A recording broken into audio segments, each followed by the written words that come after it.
Ini perlu saya tekankan, hati-hati untuk pembelian barang-barang. Ini untuk Kementerian Pertahanan, Polri, BIN, Kejaksaan. Kenapa saya sampaikan ini? Ini nanti pasti akan berdampak pada pemeliharaan, pada perawatan, pasti itu. Dan kelihatan ini, pemeliharaan di PU 14,9 T. Sedangkan pemeliharaan di kementerian dan lembaga yang tadi saya sampaikan 21,5 T. Langsung kelihatan.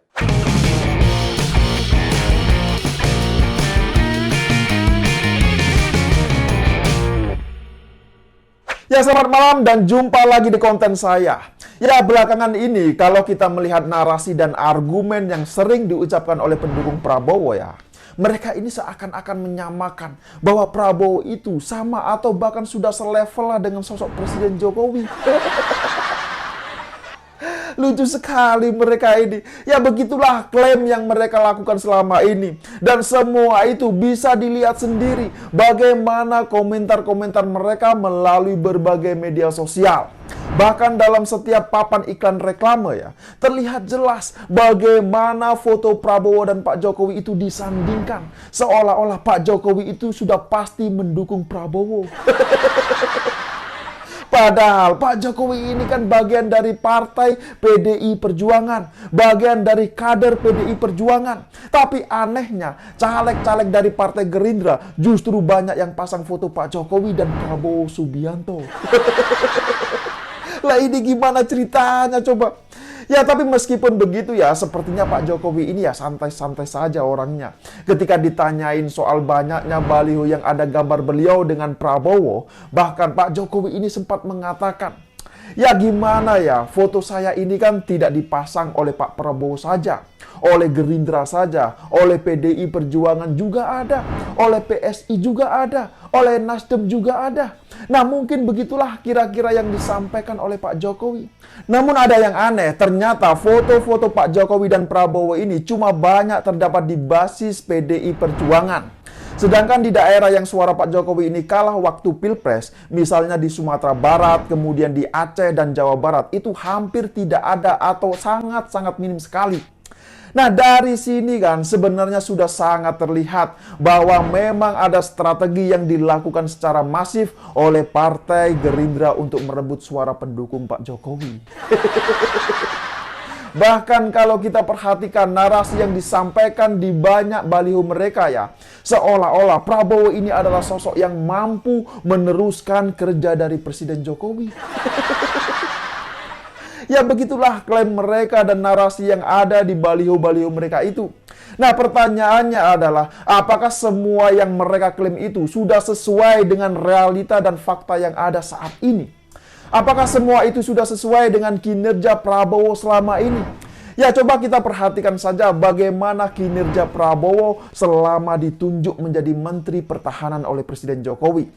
Nah, jangan-jangan semua klaim itu berlebihan dan tidak masuk akal.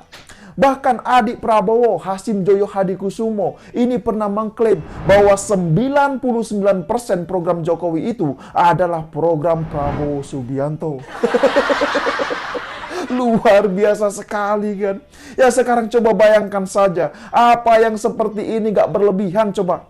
Jadi kalau 99% program Pak Jokowi itu adalah program Prabowo, artinya hanya ada 1% program yang dijalankan Pak Jokowi itu bukan program Prabowo. Nah, apakah seperti itu? Ya, kalau memang Prabowo ini tidak memiliki prestasi, jangan bermimpilah seperti Jokowi. Kok bisa-bisanya 99% program Pak Jokowi itu diklaim adalah program Prabowo? Lah ini gimana ceritanya coba?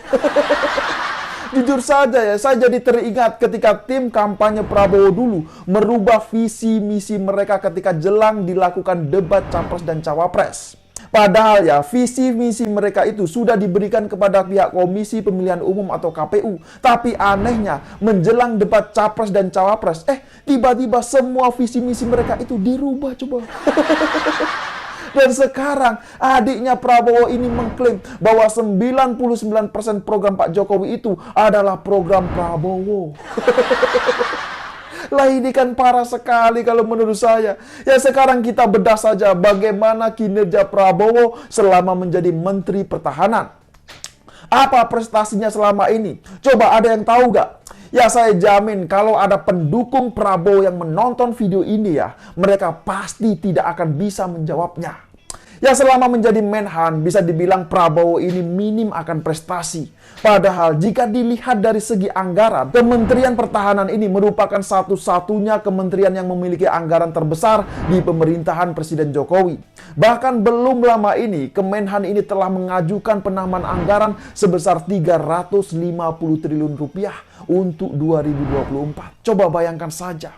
Nah, melihat penambahan anggaran yang sangat fantastis ini ya, dan tidak sesuai dengan apa yang sudah ditargetkan pemerintah, sepertinya memang ada yang perlu untuk dievaluasi dari kinerja Menhan. Misalnya, target dari Presiden Jokowi yang menginginkan agar industri pertahanan kita dapat menembus 50 besar dunia, itu pun masih sangat jauh dari harapan. Dan sekarang saya buka saja terang-terangan, biar semua publik menjadi tahu. Ya memang selama ini saya diam, tapi ada waktunya saya harus speak up dan menyampaikan kepada publik terkait ini semua. Ya belum lagi belakangan ini Prabowo membuat kebijakan kontroversi dengan membeli jet tempur bekas dari Qatar senilai hampir 12 triliun rupiah. Coba bayangkan saja. Sementara sejarahnya dulu saat pemerintahan SBY ya, malah kita ini ditawari untuk mendapat hibah jet tempur gratis. Namun apa? Namun kita menolaknya karena apa? Karena biaya perawatannya ini sangat-sangat mahal.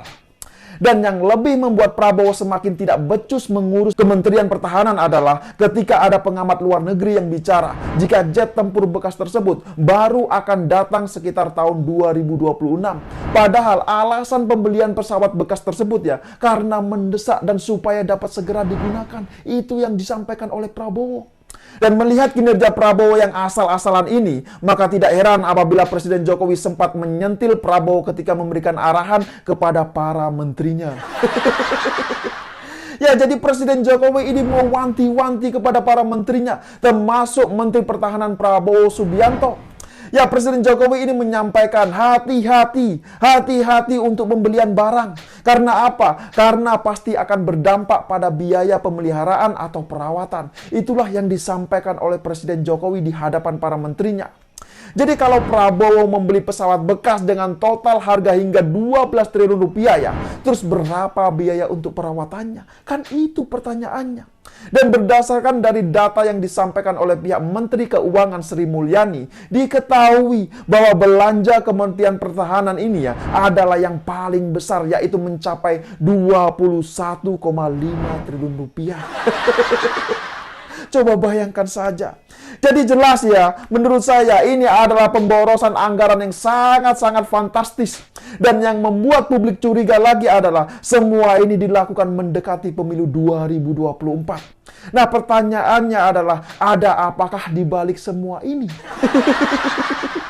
Ya jangan-jangan ada yang bermain mata di balik semua ini. Ya siapa tahu kan, benar gak? Dan kebijakan lain yang kontroversi serta menjadi perhatian publik adalah yaitu kerjasama pembuatan pesawat jet tempur KF-21 Boromai dengan pihak Korea Selatan. Ya, proyek pembuatan jet tempur ini memang sudah diinisiasi sejak tahun 2010, di mana Indonesia bersama Korea melakukan kerjasama pembuatan jet tempur generasi 4.5 dengan sistem alih teknologi dari Korea Selatan. Dan Indonesia hanya dibebankan membayar 20% atau 24,8 triliun dari total biaya yang sudah disepakati. Hanya saja dalam perjalanan waktu Indonesia ini masih memiliki hutang. Ya ini kan miris sekali. Bahkan Kemenhan ini katanya sudah berjanji kepada Korea Selatan akan melunasi semua sisa hutangnya pada Juni 2023. Namun apa? Namun semua hutang tersebut tak kunjung dilunasi. Malah sekarang Kemenhan ini membeli jet tempur bekas dari Qatar. Lah ini kan parah sekali. Nah kebijakan inilah yang sempat membuat publik Korea Selatan menjadi geram kepada pihak Indonesia. Bahkan ya jika melihat di beberapa artikel pemberitaan terkait reaksi publik warga Korea, mereka ini banyak yang menghujat Presiden Jokowi. Karena apa? Karena dianggap Indonesia ini tidak memiliki komitmen dengan janji.